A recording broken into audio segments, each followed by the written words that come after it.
Kasi bukod pa dun sa ang tatay niya ay nakakulong at dati-dati ay pinakamakapangyarihang tao sa buong daigdig, hindi naman tinago ni BP Sara na bago nangyari itong pagkakakulong kay Tatay Digong, hindi mabuti ang kanilang relasyon ng Tatay Digong, no?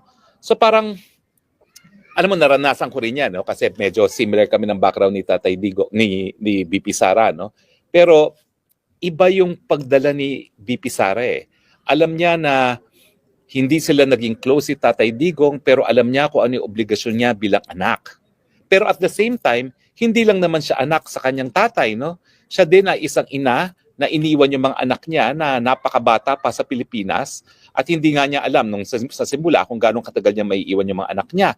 At syempre, meron din siyang mga sariling pagsubok, lalo na yung impeachment na hinain sa kanya at yung kung ano-ano pang mga kaso na sinasampa sa kanya ng NBI, di ba? Huwag niyong kalimutan, meron siyang incitement to sedition, meron siyang kung ano-ano pa na nais-isampa ng NBI sa kanya, no? In addition dun sa na-impeach na siya sa Pilipinas, no? So iniisip ko, bilib ako talaga sa kanya dahil meron siyang poise under pressure. Well, ako, meron akong kahit paano collateral damage dahil di nga ako nakapasok sa legal team, no? Pero naintindihan ko naman yung desisyon niya kasi nung inanunsyo ko nga na asylum, ang sabi niya, paano ka naman mag-aabogado, no? Sa kay PRRD, kung ikaw mismo hinahabol ng Marcos administration, no? Well, totoo naman po yun. Sa totoo lang, nandito na naman ako sa asylum center, no? Para sa continuation ng proseso, no? So, hindi siya ganun kadali at hindi siya ganun kabilis, no? At nakikita ko naman yung wisdom na sige, tapusin muna at least yung first phase ng application nito dahil ang second phase, matagal pa po yun, mga 22 months pa yan. Pero after 6 months kasi, bibigyan ka na ng work permit, pwede ka na magtrabaho, no? Pero ang punto ko doon is, ang daming pagsubok, never ko siyang nakitang nag-waiver, never ko siyang nakita na napapaiyak, never ko siyang nakita na parang sumusuko na siya sa mga pagsusubok na yan. Isipin nyo ha, kinailangan niyang asikasuhin ng kanyang ama na wala siyang relasyon until nakulong siya sa dahig. Napakahirap po nun. On top of that, iniwan niya yung mga mahal niya sa buhay, yung mga bata niya, mga anak, yung kanyang asawa, at on top of that, yung mga problema niya na impeachment at mga incitement to sedition at kung ano-ano pang mga kabusita na ginagawa ng Marcos Jr. administration sa kanya. At syempre, meron ding non-bailable na drug trafficking na hinain laban kay Congressman Pulong, yung kanyang nakakatandang kapatid, at saka sa kanyang asawa, no? So nagwo-worry din siya doon sa posibleng pagkakakulong ng kapatid niya na panganay at saka yung kanyang asawa mismo. At lumabas pa nga yung issue na baka daw raidin, yung nga pala, nakalimutan ko to, baka daw raidin, hindi lang ang pamamahay ni PRRD sa Davao, kundi yung mga pamamahay nila. Pero nakita ko siya, tumawag lang siya sa kanyang bahay, at ang sabi, huwag kayong manglaban, hayaan nyo silang pumasok, bantayan nyo lang, baka mamaya magkaroon ng tanim ebidensya dyan, at sabihin na may droga sa bahay, so yun lang ang ingatan, pero wag na maglaban. At hayaan na lang silang papasukin. So, patong-patong. And yet, hindi bumigay si Inday Sara. Hindi umiyak. Hindi nagsabing, ayaw ko na. At ang talagang ginagawa niya ay dire-diretso lang siya. No? Anyway, kaya naman po kampante ko na bagamat napakadami nating mga pagsusubok bilang isang bansa, kapag ang susunod na leader natin na sa Inday Sara, we're in very good hands. Dahil ang nakita ko sa 3 linggong kami magkasama, kakayahin niya kahit ano pang mga pagsubok. At hindi siya natitinag kung ano man yung pagsubok na yan.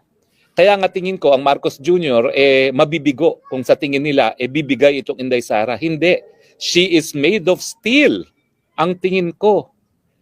Alam nyo, pareho kaming maraming pagsubok na dinaanan ni Inday Sara. Hinahabol din ako ng Marcos administration. Alam nyo, ang paghahabol sa akin ay hindi lang yung sa Kongreso.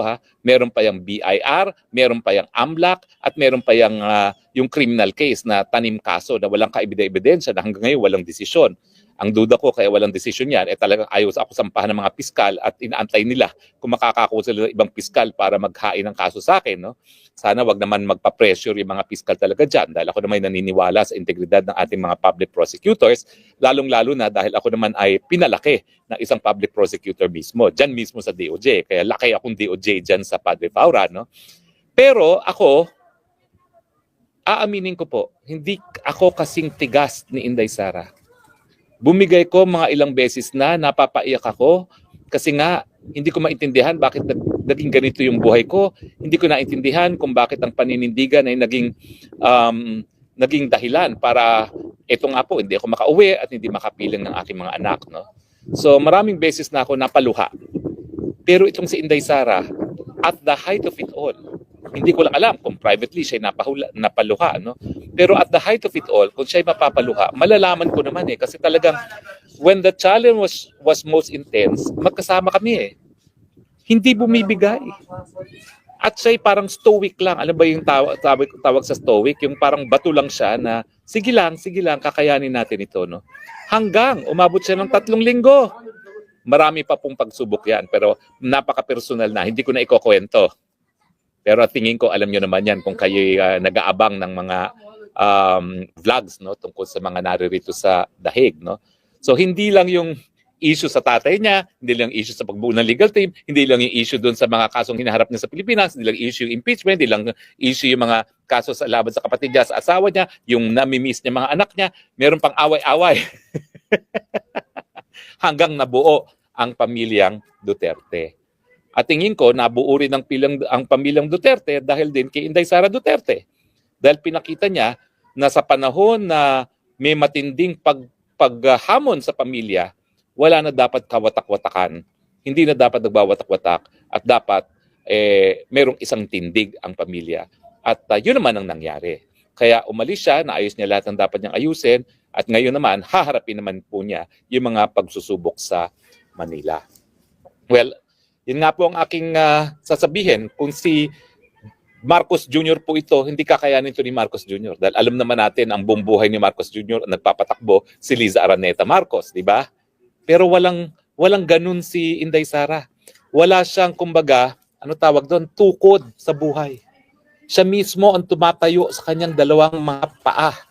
Hindi niya kinakailangan ng baston. Hindi siya umaasa sa kahit kanino. Umaasa siya sa sarili niya. Kaya nga kampante po ako na kapag siya ay naging susunod na presidente, kakayanin niya kahit ano ang pagsubok ng Pilipinas dahil sa tingin ko, ang VP Sara, sa nakita kong pagharap niya sa mga napakadaming pagsubok, siya po ay isang super woman. Agree ba kayo? Well, tignan natin ang ilan ng mga comments, no?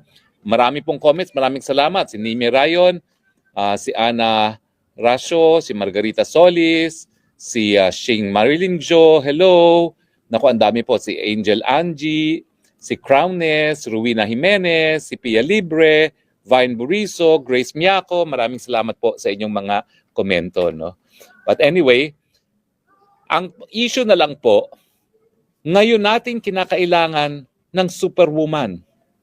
Dahil sa nakalipas na 3 taon, wala talagang direksyon ng ating gobyerno.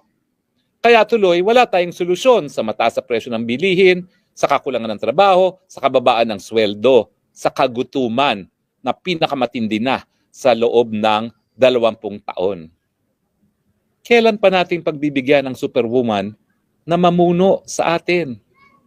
Huwag na po natin antayin ng 2028. May kapangyarihan po tayo magsisante. Gawin lang natin sa mga mapapayapang mga pamamaraan. Magsisante na po tayo ng presidenteng hindi nakakabigay ng solusyon sa ating mga suliranin. Ihalal na natin, iupo na natin ang superwoman VP Sara Duterte. Maraming salamat po sa inyong patuloy na pagtangkilik at sa hanggang muli nating pagkikita, ito po ang inyong spokes ng bayan nagsasabi, I love you, Philippines. You're the only country that I have. You're the only country that I will love. God bless the Philippines.